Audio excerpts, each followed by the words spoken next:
मैं एक बार संगीत रागी जी, उसके बाद एक एक करके मैं आपके पास आऊंगी। संगीत रागी जी, क्या सूट करता है भारतीय जनता पार्टी आरएसएस को औरंगजेब का आ जाना और हिंदू मुसलमान की सियासत उसके जरिए आगे बढ़ाई जाती है? देखिए, ये सवाल सूट करने का नहीं है। सवाल यह है कि औरंगजेब जो है वो एक कट्टर सुन्नी मुसलमान था और एक कट्टर सुन्नी मुसलमान के नाते उसका ये फर्ज था कि वो बुत सिकन हो। ये फर्ज था उसका कि इस देश पर जो है वो शरीयत लागू करे। ये उसका फर्ज बनता था कि जो दारुल हरब है उसको दारुल इस्लाम में पूरी तरीके से कन्वर्ट करे और इसके लिए उसके लिए जो उपाय हो सकता था, हिंदुओं का बलात् धर्म परिवर्तन, उनकी हत्या, मास कन्वर्जन, इसके अतिरिक्त हिंदुओं के मंदिरों को तोड़ना, मूर्तियों को तोड़ना, बुत शिकन जो है वो इस्लाम का चरित्र है। पूरी दुनिया में इस्लाम ने किया है। सारे अफगानिस्तान के मंदिर तोड़ दिए, पाकिस्तान के अंदर मंदिर तोड़ दिए, आज भी वो मंदिर तोड़ते हैं। बामियान की मूर्ति कोई ऐसा एक उदाहरण नहीं, चरित्र रहा है ना, इस तरह से करना। देखिए, नहीं, ध्यान रखिए। ब्रिटिश प्लीज बीच में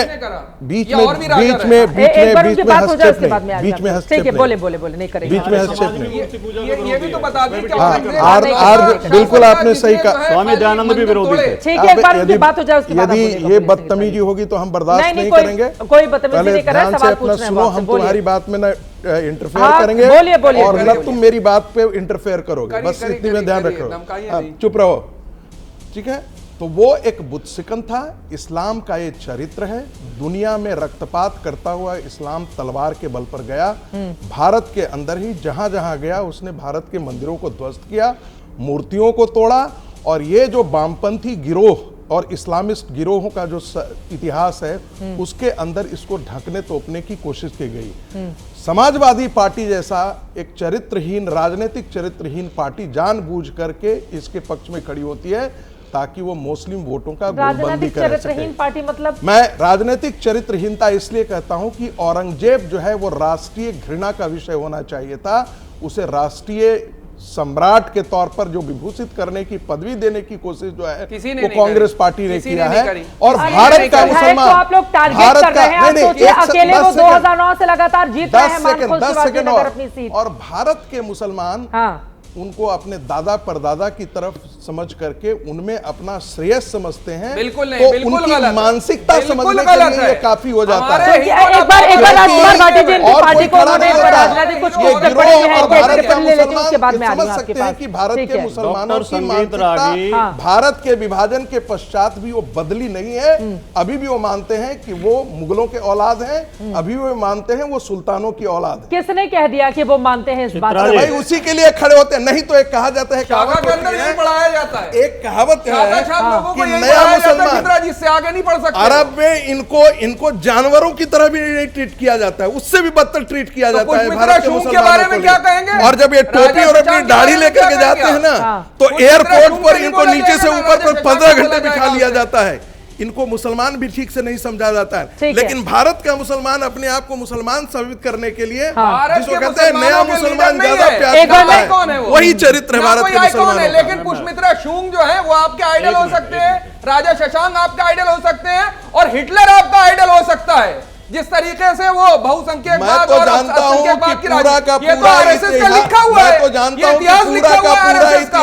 आप हिटलर के समर्थक हैं, आपकी आइडियोलॉजी आरएसएस की आइडियोलॉजी हिटलर से, रक्तपात का इतिहास है, तलवारों का इतिहास है, उनकी आइडियोलॉजी कोई सभ्यता नाम की चीज नहीं है। आप उसमें नहीं बोलेंगे। इस्लाम की सभ्यता नाम की कोई चीज नहीं है। इसीलिए वो असभ्यता और तलवार के बल पर आगे बढ़ा है, यही उसका श्रेयस है। अच्छा ये बताइए, आपकी आइडियोलॉजी नाजी से नहीं मिलती है, हिटलर से नहीं मिलती है आरएसएस की आइडियोलॉजी? कितने लोगों को उसने यहूदियों को कत्ल करा जाकर के उस आइडियोलॉजी को लेकर के आप लेकर के आरएसएस से कितने लोगों को कितने लोगों को कत्ल किया आरएसएस ने? नहीं, एक सेकंड नहीं, आप ये बोल रहे हैं कि नाजी कितने लोगों का आरएसएस से कत्ल किया है? कहां से लेकर आएंगे आंकड़ा? कहां से लेकर? कुछ भी हमको बोलना है इसलिए हम बोल जाएंगे। कुछ भी हमको बोलना है इसलिए हम नहीं बोलेंगे। सैयद जवाद जी, कितने लोगों की हत्या की है आरएसएस ने? एक सेकंड की पूछ लेंगे। आइडियोलॉजी की आपने कहा हत्या, ये काम करते हैं नाजियों की तरह से। नहीं, अपने बयान से पलटिए मत, बयान से पलटिए मत। सैयद जवाद जी, सैयद जवाद जी, ऐसे कुछ भी बोल नहीं ले जाना है डिबेट में। आपको बुलाया गया है, इसका मतलब कुछ भी नहीं बोल ले जाएंगे ना आप। कितने लोगों का कत्ल करवाया है आरएसएस ने? आप कैसे बातें कर रहे हैं? हाँ बताइए, आप बताइए राजा शशांक के बारे में क्या कहेंगे? फिर वही राजा शशांक, आरएसएस के ऊपर आपने टिप्पणी की, आप राजा शशांक, आपने क्या कहा? आपने क्या कहा? आपने क्या कहा? प्लीज सर, कुछ भी बोल ले जाना है, ऐसे डिबेट नहीं करनी है। ठीक है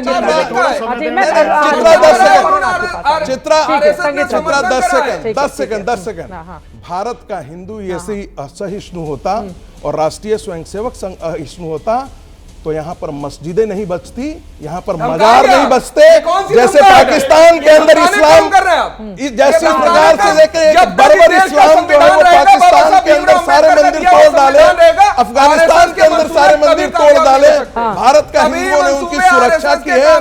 भारत के हिंदू जो है वो मस्जिदों को तोड़ने नहीं गए। ठीक है हाजी, मैं आ रही हूँ। एक बार राजकुमार भाटी जी की बात कर लेते हैं, उसके बाद हमारे साथ कपिल कुमार जी भी आ चुके हैं, उनके पास में जाऊंगी। राजकुमार भाटी, संगीत रागी ने मेरी पार्टी के बारे में बहुत ही आपत्तिजनक शब्द बोले हैं, गाली गलौज का प्रयोग किया है। हालांकि मैं आरएसएस के आदमी से इससे ज्यादा बेहतरी की उम्मीद कर भी नहीं सकता। चिल्लाओगे आप बीच में, मैं चुप था जब आप मेरी पार्टी को गाली दे रहे थे। मैंने राजनीतिक चरित्र, अभी ये सभ्यता की सेखी बघार रहे थे।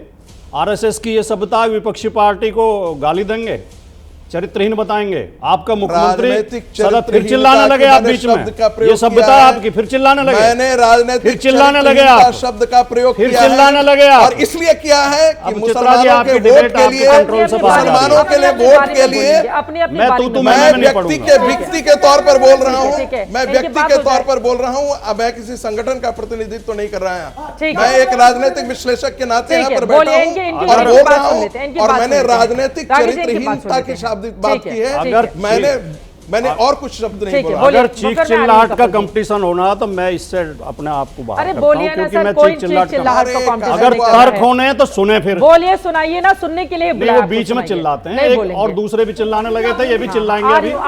मुझे पता आप चिल्लाओगे नहीं, आपका चरित्र ही है। अभी वो चिल्लाना शुरू नहीं किए, पहले ही माहौल आपने बना दिया। बोले नहीं बोलेंगे, बोले नहीं बोले। देखिए, ये डिबेट में अपनी राजनीतिक विरोधी पार्टी को चरित्रहीन कहते हैं। इनका मुख्यमंत्री सदन के अंदर खड़ा होकर विरोधियों के लिए सुअर और गिद्ध कहता है, ये इनका चरित्र है। जबकि इन्होंने औरंगजेब की बात कर रहे हैं, औरंगजेब से ज्यादा नुकसान तो आज ये कर रहे हैं। जिस तरह औरंगजेब कट्टर धर्मांध था, ये भी कट्टर धर्मांध है, ये भी दूसरे धर्म को गाली देते हैं। औरंगजेब ने मंदिर तोड़े थे, हम भी मान रहे हैं। इन्होंने सबके देखते हुए मस्जिद तोड़ी है और उस पर गर्व करते हैं ये। और जब मुकदमा फिर चिल्लाने लगे, चिल्लाने लगे,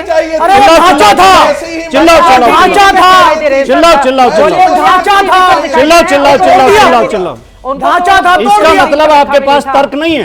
अरे तर्क में बात करो ना, चिल्लाते हो तो आप हार मान लेते हो। बात करो ना, के ऊपर बनाए गए मस्जिद को, ढांचा को तोड़ा गया, वो विवादित मस्जिद नहीं, हर हत्या को जस्टिफाई करता है, टूटना ही चाहिए। हर अपराधी अपने अपराध को जस्टिफाई करता है। जब हम जाते हर अपराधी यही कहता है, जब हम जाते हैं और देखते हैं, हर हत्यारा ये कहता है कि इसने मेरे बाप के साथ बदतमीजी की थी, मैंने इसकी हत्या कर दी। चलिए ठीक है, आगे बढ़ते हुए बाकी लोग आएंगे। विषय से भटकना नहीं है, विषय से भटकना नहीं है, विषय से भटकना नहीं है।